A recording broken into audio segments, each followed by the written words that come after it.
Hey guys, my name is Mysca and welcome to Overwatch Central. I'm dying from the heat today, but I really wanted to sit down and record this video because I've been dedicating a lot of time to playing Sigma ever since I hit the PTR. I don't think that this is going to be a sort of overall Sigma tips video. That's not what this video is. I'm not a pro player or anything like that, but these things that I've noticed when playing him have really helped me try and understand what aspects to focus on and how to improve as I'm playing and how to actually learn the character. So these are sort of tips to learn Sigma, I guess you could say. So let's begin with the ultimate. It's what everybody's talking about with this character for the most part, and there are some key things I want to highlight here. It's not going to go for too long. The first thing has to do with the ultimate cost. You want to be using the Sigma ultimate pretty quickly, actually. The ultimate cost is actually a tiny bit higher than a Zenyatta Transcendence. Now, the Zenyatta Transcendence is one of those ultimates that take quite a while to get. In fact, in Overwatch, it's one of those ultimates that take the longest to get almost out of all of the ultimates in the game. If you compare the ultimate cost, which is how long it takes to get your ultimate or the cost of it, this is usually measured by just standing still and timing how long 1% takes to get from the passive ult charge, and then you can measure that together with how much damage you have to deal and such to get the ultimate. For Zarya, for example, the Graviton Surge, another ultimate that takes quite a while to get, you have a cost of 1,875 points. The Zenyatta Transcendence has a cost of 2,062.5. Now the Sigma ultimate has a cost of 2,170. Now Sigma deals a decent amount of damage, but this still means that you take quite a while to get the ultimate, so you want to be using it fairly quickly so you get a few ultimates in every single game. If you hold on to a Sigma ultimate, it could be that if you play one of those attacking phases of 4 minutes at the start, that you only get one in if you don't deal a lot of damage or you just don't use the ultimate for a while. So when you get it, start thinking about ways to incorporate it into your play right then and there. Now, the next thing I want to talk about is that you actually do deal quite a bit of damage with the ultimate itself, but when you are ulting, you should always look to deal extra damage when in the air. You can still shoot enemies freely when in the air, and this is basically just free damage you can use to get an insta-kill if you get the enemy below 50% of their max HP, as that's what you deal when you slam them down with the ultimate. You deal 50% of their max HP, so if you get them below that already, then that's a kill. For the most part, at least. Before the slam, just one orb volley, so the 2 orbs, is 2x60 damage. So that's 120 damage, which is easily enough for any squishy. Regarding the orbs as well, try to always get the direct hits, as the AoE for the orbs is incredibly small. So you really need to hit those direct hits to actually deal the full 60, which you really need to stay on top of damage and get ult charge and such. Now, for the record, for this video, I'm gonna be calling the Sigma anti-CC shift on PC ability kinetic grasp suck for almost this entire video.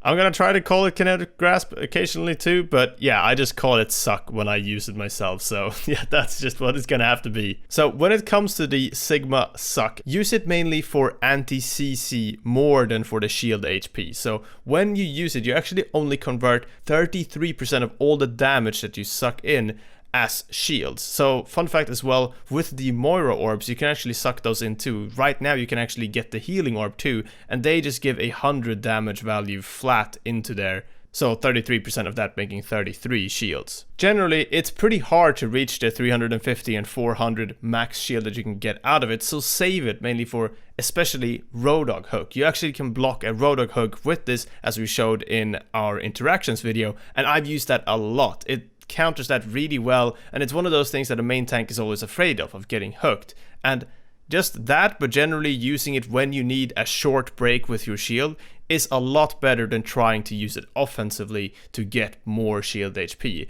It's kind of like a shield backup or a defensive ability more than it is a defense matrix for D.Va, for example. Especially since it basically has no range at all. I've actually died to Moira orbs that have just been a tiny bit in front of me as they get a bit of ticks in still. Now there's a lot of Sigma versus Sigma on the PTR right now too, which brings me to talking about barrier versus barrier. This is a concept that comes into a a lot of play when you play Orisa normally, the Orisa versus Orisa, which has happened a lot, but even when you just play Reinhardt, Orisa, or any barrier tank into each other. So I've gotten a lot of time to think about that, especially against Sigma. The suck is actually pretty important in Sigma versus Sigma, as it's a big part of playing your barrier better. So there's a few things I want to talk about here. The first thing being that you should be able to use your suck when resting the shield, as the shield takes about 10 seconds to go from very low or dead to full again. So that's quite a lot of 10 seconds of wait time if your shield actually dies. Because of this, you really don't want your shield to almost ever die.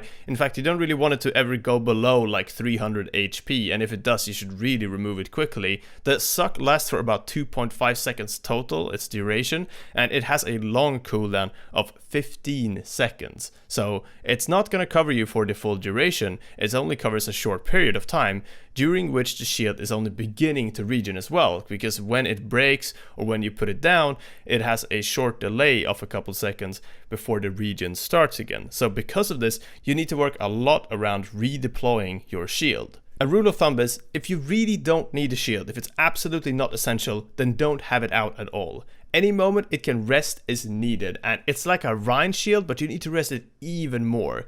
So when another Sigma has their barrier out, for example, I see that as a prime opportunity to mess with that Sigma and deal damage to his barrier. No matter where it is, I kind of treat it as like another enemy player, as it is just a very prioritized target for me. Sigma can actually rest his shield a little bit better than Reinhardt, because if Reinhardt just takes his shield down or it gets destroyed, Rodok will hook him, but that's where your suck can come in to be able to at least get that out, counter the hook, and then get around a corner and wait a little bit. You can use these interchangeably. You can move around the barrier a lot to bait out abilities too. The rock, for example, against an enemy Sigma, you can bait out by putting out the barrier and then putting it back in and sidestepping the rock that is inevitably going to try to hit you. And this is because a lot of Sigmas spam the shields with the rock too, which is something I think is pretty useful to do, but it does mean that you can try and bait it out like this that I'm showing in the background footage here. To get back to talking about shields though, poking an enemy Sigma shield is incredibly important. Just play a corner and spam the shield whenever you can. Killing enemy Sigma shield is the easiest way to win a fight and win against an enemy Sigma.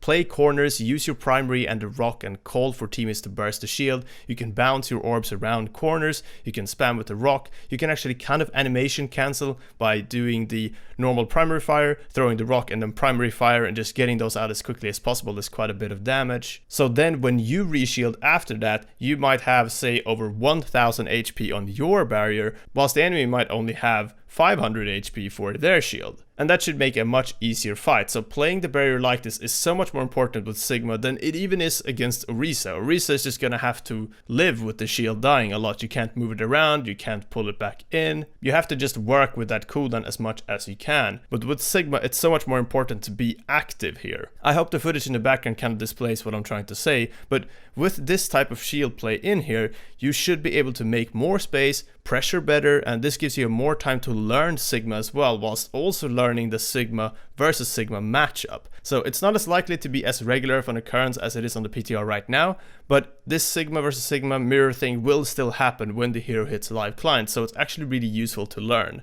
Additionally, I also want to point out this little trick with going into a choke with Sigma. What you can do with a rock here, for example, I'm going to show it off on Paris, you can actually throw it over this roof on Paris onto the high ground, kind of like you do with an Ana nade. So if you want to do that before you go into a choke for maybe a lucky stun on a Reinhardt or something like that, that can be worth doing. It's just something I'm doing right now to experiment for the most part, but I'll get back to you if I find more success with that. But it's something I've noticed that is actually quite useful. You can use this rock to launch it ahead of you, and by doing that, the cooldown doesn't matter as much because the rock will hit when maybe half of your cooldown has already passed, so you will have another rock pretty quickly. Alright, that's everything for this video. Hope you guys learned something, and yeah, leave a like if you did. I will most likely do a follow-up to this video when Sigma hits the live servers, kind of like an updated version with actual tips and things that I think will be useful when the character is on the main Overwatch servers. Alright, that's everything. Thank you very much for watching, and I'll see you guys next time.